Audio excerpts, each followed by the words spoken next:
Thought Slime is easily the most inane bread tuber out there. Most of the other ones have some sort of uniqueness or personality to them, but he's just so boring, and not only is he boring, he just doesn't seem like he has anything to say whatsoever. They do all more or less fit into a relatively similar mold, but Thought Slime is the absolute most pure distilled boring, reheated corporate communism again and again and again. I've gotten that exact same feeling from every one of his videos. There's barely anything of value to even respond to. Every time I watch one of his videos, it just feels like, dude, where's your argument? What were you even saying? And he's come up with a video recently in the past couple of days claiming that the far right weaponizes nostalgia. And I've gotten several people talk about this video, so I figured it was worth a response. But even with this video, I get that same feeling of, what is there even to say about this? However, I do have something to say about it, or I wouldn't have made this response at all. The basic argument that he makes is that nostalgia and tradition, which he basically uses interchangeably, are key parts of the right-wing worldview, and that it's weaponized to stir feelings in the public that achieves right-wing ends. He says that this is used by both relatively centrist forces and the far right, and that because it's used by both of them, it can easily lead from the center to the radical end. The vast majority of the video is spent talking about centrists. He never really even names a single far-right person. He mentions once the group Generation Identity, so I guess that counts, but it's mostly just an offhanded comment. The majority of the video is just talking about centrists, in particular Jeremy from the Quartering, who is a Sargon-style classical liberal with very inoffensive politics, mostly just leave me alone and get politics out of video games. Jeremy Habley, or The Quartering as he calls himself online. I've talked about this dingus a lot on my channel, a lot more than I probably should. I'm a little bit obsessed with him. For those that don't know, The Quartering is a pop culture commentator who got famous for being too toxic for the Magic the Gathering community, because he kept harassing women within it. Nowadays, he sits in front of a wall of all of the same stuff I like, the same stuff that makes me happy because it reminds me of my innocent childhood, and weaponizes them to spread hate and bile. The overall conceit of the video is that Jeremy's a bad person, and that he uses nostalgia for his bad views, but that will cause people to radicalize to even worse views, and the same will happen with other similar centrists like him. Of course, he doesn't say any nostalgia will cause this type of thing to happen. He says the nostalgia of I like old video games isn't harmful, but the nostalgia that some sort of group came in and subverted you and destroyed whatever was going on, that will generally lead to the far right. He is generally referring to Gamergate when he talks about the centrists, and the similar sort of concepts since then of left-wing subversion in video games. Of course, this is all just massive gaslighting from Thought Slime. This isn't some sort of grand conspiracy theory that video games are having left-wing politics inserted into them. We know for a fact this is happening. Like, they're not hiding the ball. Anita Sarkeesian was hired as an advisor for EA. One of the most recent Battlefield games had a female soldier on the front cover, despite it being set in World War II. And even the based polls have abolished gender in Cyberpunk. Even outside of video games, you have other notorious things, like McDonald's declaring themselves to be a progressive burger company. This isn't isolated to a few institutions. This is basically the entirety of gaming and the entirety of the corporate world outside of a few explicitly conservative outfits. Now, if Thought Slime wants to say that all this is good, that's fine, he can argue that. But that's not even what he's saying. He is constantly denying that this is even a thing. He's saying that if you say this exists, then you're some sort of weird conspiracy theorist. We know this is happening. There's no debate on this. And if you ever experience a left-winger doing this, point out the examples like I just did. And if they continue to lie about it, there's no conversation to be had. You have to just end it. If they're just going to gaslight you like that, there's no conversation to be had. You have to have some grounding in reality to have a conversation in the first place. You can debate whether or not this is a good thing, but if you're pretending it's not happening, there's nothing to discuss. Once you agree that this is actually happening, and the question is just whether or not this is a good thing, saying that this will lead to some sort of crazy conspiracy theory is absurd. Even if that were true, it's irrelevant. Is Thought Slime saying that we should ignore reality because reality might lead to something bad? Maybe he is saying that. I have, of course, seen left-wingers occasionally say that, and I have had other left-wingers assure me that that's just some crazy person on Twitter. But is that what Thought Slime's saying? Maybe it is. Maybe it's too dangerous to acknowledge that left-wingers are obviously inserting left-wing messages into video games, because that might cause people to have crazy conspiracy theories. This lie from Thought Slime is based on the left-wing redefinition of the concept of politics and political. As I'm sure you've heard left-wingers say many times, everything's political. So, if everything's political, then this isn't any more political than anything else. The pop culture garbage that these nerds obsess over are the products of a culture where certain people had power and others did not. These things were not produced in a political vacuum. We just took the politics within them for granted as, just the way things are. The choice to insert more people of color into superhero comics, for example, is no more political than the fact that for most of the genre's history, the overwhelming majority of popular characters were white. That too was political, just like this. This is just more thoughtful about how those politics are handled and the effects they'll have on readers. Now, the fact that this entire argument rests on this redefinition is another great example of how these crazy conspiracy theories about left-wingers is just blatantly true. The concept that everything is political isn't something that Thought Slime just came up with. It's something that came directly out of universities, from professors, from academics. It's a concept that they developed and that they pumped into people's minds, like Thought Slime, and got popularized. This isn't some wacky conspiracy theory. This doesn't require a bunch of steps. This isn't something that is difficult to prove. This is something we know happened. We know where this concept was developed. It's not complicated. But okay, I've gone on about that point a bit too much. What about the actual argument he's making?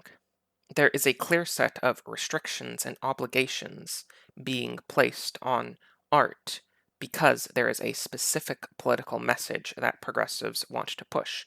As he cites in this video, Jeremy complained about the gun that Elmer Fudd used to have being taken away in the newest iteration of the Looney Tunes, and Thought Slime said that it's stupid to have done that.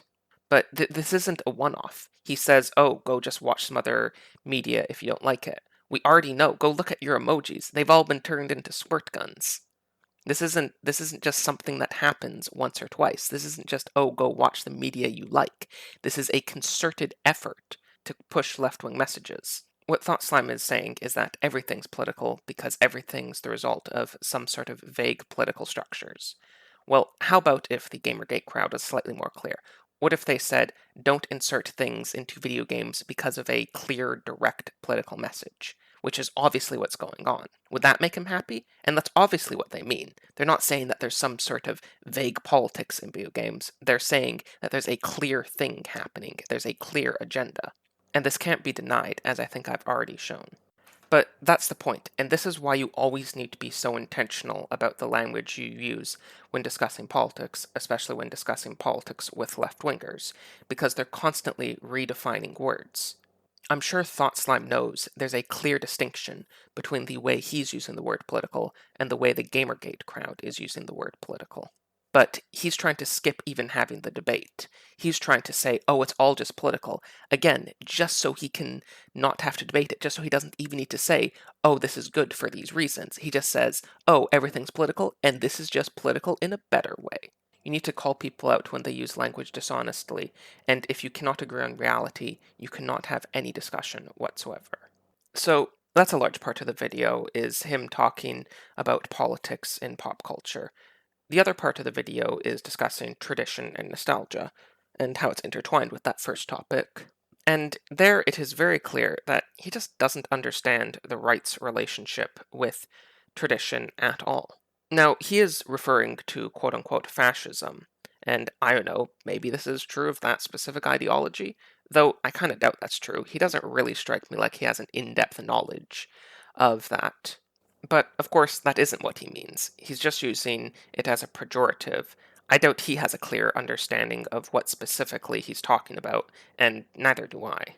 So I'm going to assume when he's talking about tradition, he's just referring to the right in general, because I can't even make heads or tails of what he's trying to talk about if not. And if he is, his understanding of our view of tradition is just completely wrong. The cult of tradition, mind you, is not of any particular tradition. It's tradition itself. It is not relevant whether different traditions are compatible or contradict one another. Taken as a whole, they reveal some sort of wisdom or esoteric mysticism that reveals a higher truth. Quote, "Each of the original messages contains a sliver of wisdom, and whenever they seem to say different or incompatible things, it is only because they are alluding allegorically to the same primeval truth. As a consequence, there can be no advancement of learning. Truth has already been spelled out once and for all, and we can only keep interpreting its obscure message." You might notice that the far right tend to combine a lot of cultures into one mishmash to claim all the stuff they like in history. Somehow, their ancestors were Vikings and Romans and European Crusaders at the same time. These groups fought one another, they hated one another, they didn't see themselves as one shared race or identity. They were bitter enemies. Okay, now, just looking at the example that he gave in that video, he's wrong to say that it's not of any particular tradition, because even that is of some sort of general European tradition. Now, I think any tradition like that is so broad to become meaningless, and the Twitter warriors that try and hold to that type of tradition are not going to produce anything particularly useful or meaningful. It is still, though, a set of tradition, even if it's a very broad tradition. But there's something deeper there with what he was talking about. He said, oh, all these groups hated each other, so how can you consider them a part of your tradition? Now, I agree, again, if you're talking about various traditions spanning an entire continent, it might be a bit silly. But even just looking at all four of those groups, there are very meaningful traditions that exist to this day in which all four of those groups were major parts. That meme listed Greeks, Romans, Vikings, and Crusaders. Now, again, that meme's super cringe, and that approach to tradition, quote unquote, is super cringe.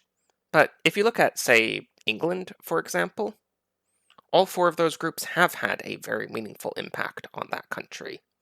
It was, of course, a Roman colony for about 400 years. It was invaded by Vikings. You might say, oh, well, they're a hostile force, so why would you consider those your ancestors?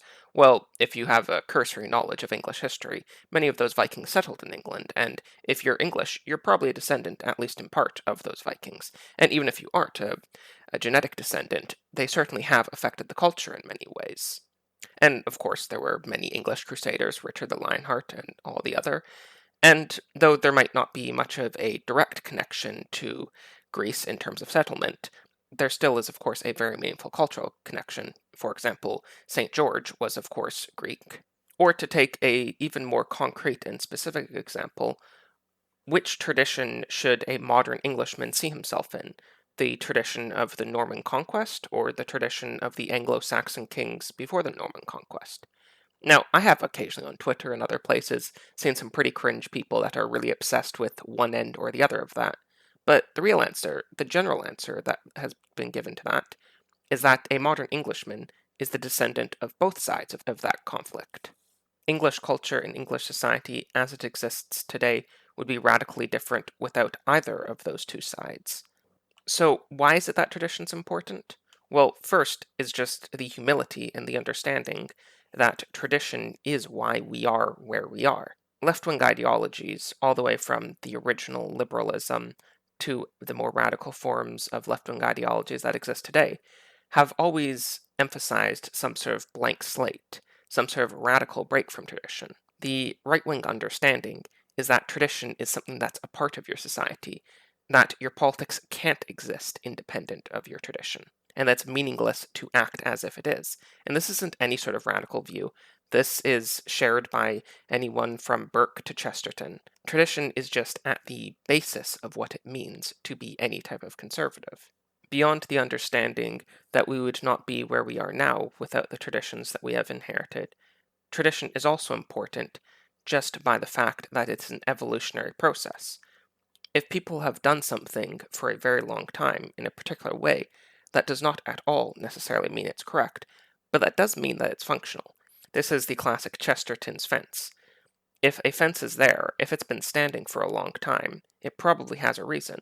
Maybe it's not a very good reason. Maybe after lots of investigation, you can get rid of it.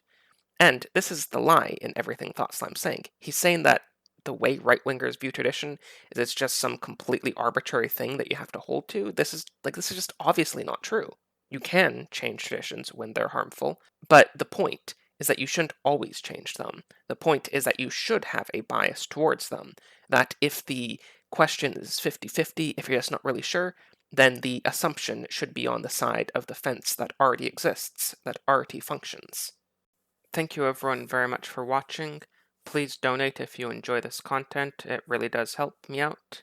Also, I'm selling t-shirts now, so if you'd like to get one, check the link in the description. They're on Teespring. And please remember to like, comment, subscribe, hit the bell, and make sure to share these videos with anyone who you think might find it interesting. Also, for those of you who haven't heard, the Sargon stream has been rescheduled to the 14th. Hope you all see it when it comes out. And also, I'd like to give a special thanks to Emmett Vestry, who commissioned this video, and I would also like to thank all my other donors, Seth Apex, Hexorius, Quo Pregranator, and Charismatic Byzantine.